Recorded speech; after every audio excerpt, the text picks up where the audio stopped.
there is a growing citizens movement demanding an explanation of chemtrails. And I talked to my NSA buddies at Fort Carson, Peterson Air Force Base, and Buckley, where I was actually their doctor taking care of the pilots flying and spraying the chemtrails. So I know it's real. If anybody says it's not real, they're full of it. It's not the same as conducting some localized test for some defensive project. This is open air operations. It's not a test. This thing is in place.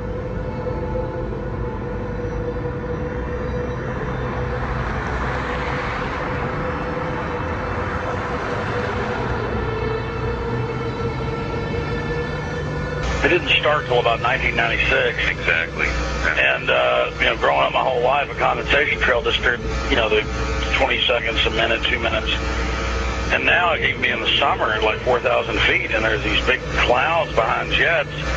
Some jets leave it behind, leave a trail behind them. Other jets at the same flight level, same altitude don't. And, instead of just getting into are they spraying us or what's changed in the jet fuel or what's changed in the atmosphere, there are tens of thousands of declassified admissions under different programs where different Pentagon programs, different agencies of the government have tested chemical, biological, and radiological agents on the American people. Talking about this a few years ago was extremely dangerous. Now that we have YouTube and more social networking devices, such as even Rupert's MySpace, this is really getting out in such a way that they can't control it. They must just be really, if you can use the expression, shitting themselves over this, because they can't control people now talking about the elephant in the room, what is so obvious to all of us.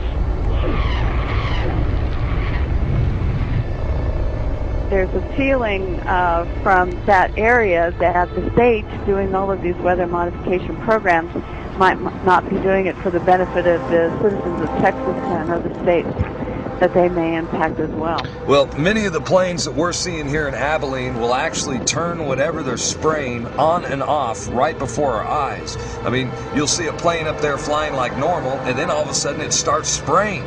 We've seen them fly off into the distance and then loop around and fly back again. These are not your typical planes with a preordained path destination from city to city. Someone needs to explain to me why do they stop traveling in one particular direction and then loop around and come back again. They perform this behavior so many times that we start seeing the tic-tac-toe grids in the sky. We're witnessing the giant X's. And I mean, Rosalind, when you and I grew up, these contrails naturally dissipated in a few seconds or perhaps a minute max. But these things expand, they grow bigger, and before you know it, the entire sky is overcast. That's correct. And they are there all day. They do loop the loop around our county and our state. We follow them at times with spotters in different areas, watching the planes loop, come back around. And we know from the FAA records that the jets from commercial airlines fly in straight lines. And coming across our county, there aren't many, and they stay mostly in certain patterns. The jets that we see leaving the persistent jet contrails move in directions that normal jets wouldn't fly because it would use too much fuel and put them off schedule.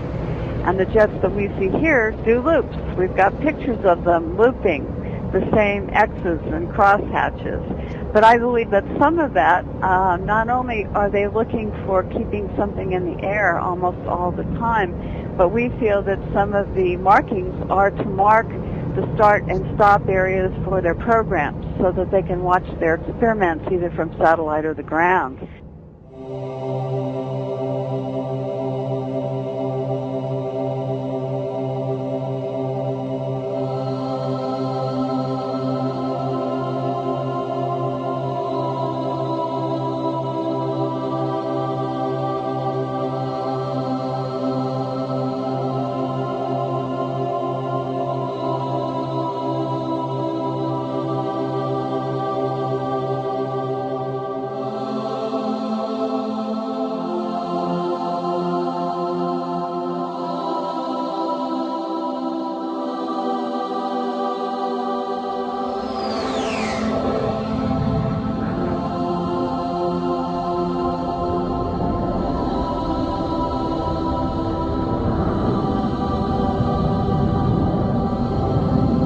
Why do they want to keep this quiet? Why aren't they talking about this? Why don't they want us talking about it? And you can only come to the conclusion that they're hiding something. Now, do you believe that this is a full-scale secret operation that includes not only the U.S. but Europe and the rest of the world?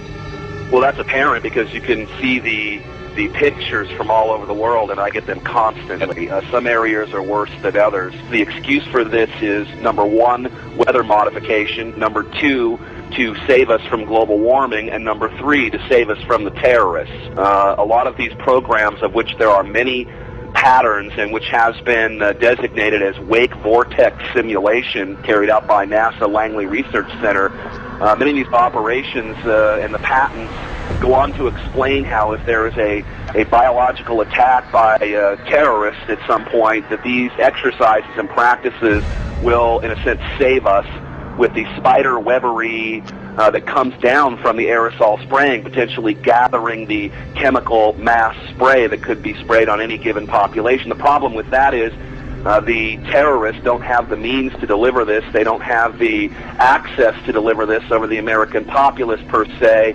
And the only people who have been doing this, that is biological experiments on the American people, is the military themselves, which has been admitted from everything from Operation Shad to the spraying that happened in San Francisco, I believe back in the 60s and the 70s, that literally killed people. Again, I may not be able to ascribe intent, but what I can say is that it is expected that there will be increased mortality as well as the potential of a huge host of unknown pathogens that we are subject to, and this is not based on speculation. There's a whole arena of biological research that we haven't even begun to touch on. Could a strange substance found by a Southwest Arkansas man be part of a government found in our sample? At a community of the San Bernardino Mountains has a real mystery on its hands. The official explanation here is that jet contrails are causing strange lines in the sky. What effects barium has on the body. Short-term exposure can lead to anything from stomach to chest pains. Long-term exposure causes blood pressure problems. Ryan addressed concerns by chemtrail researchers that barium could be meant to wear down a person's immune system. You're talking about dominating our air supply without the human consent in a way that is difficult for many of us certainly to conceive, and certainly many of us refuse to accept it even in the light of sufficient and overwhelming evidence.